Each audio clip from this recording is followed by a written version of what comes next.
ఈరోజు పప్పుచారు చేసుకుందాం. ఒక గ్లాస్ కందిపప్పు తీసుకుని పప్పు ఒకసారి కడుక్కున్నాను. 2 గ్లాసులు వాటర్ పోసుకుంటున్నాను.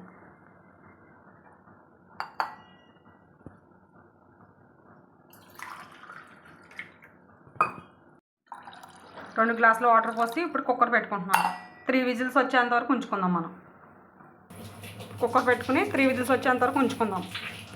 స్టవ్ ఆఫ్ చేసుకుని మనం చల్లారిన తర్వాత మూత తీసుకుని చూసుకుందాం. ఉడికిపోయింది పప్పు.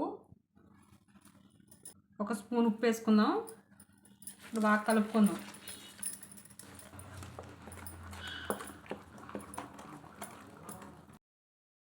పప్పు కొంచెం మెదుపుకున్న తర్వాత వాటర్లో మిక్స్ చేసి పెట్టుకోవాలి. చారు చేసుకుందాం. ముక్కలుగా కట్ చేసుకున్నాం. ఉల్లిపాయలు పచ్చిమిరపకాయలు కూడా ముక్కలుగా కట్ చేసుకున్నాం. ఉడికించుకున్న తర్వాత 1 గ్లాస్ వాటర్ పోసుకుందాం. పచ్చిమిరపకాయలు ఉల్లిపాయలు కూడా వేసుకుందాం. కొంచెం చింతపండు తీసుకుని వాటర్లో నానబెట్టుకోవాలి. రెడీ. 1 గ్లాస్ వాటర్ పోసి చింతపండు రసం తీసి పెట్టుకుందాం. టమాటాస్ అన్నీ ఉడికిపోయాయి ముక్కలన్నీ. ఇప్పుడు మనం ముందుగా పప్పు కలిపి పెట్టుకున్నాం. ఉడికించి కొంచెం వాటర్లో కలిపి పెట్టుకోవాలి. వేసుకున్నాను.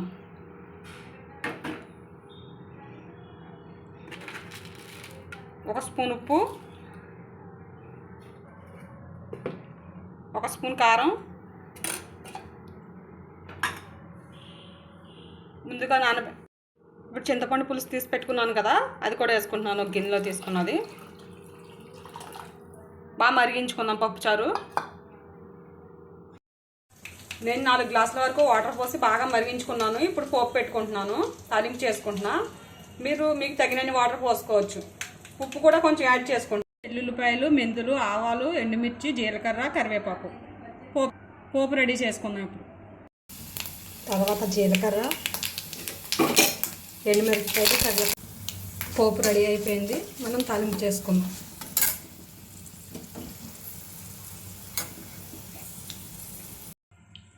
ఇప్పుడు తాలింపు చేసుకుంటున్నాను నేను పప్పుచారు. ఈజీ అండ్ టేస్టీ పప్పుచారు, టమాటా పప్పుచారు. మీరు కూడా ట్రై చేయండి. కొంచెం కొత్తిమీర వేసుకోండి.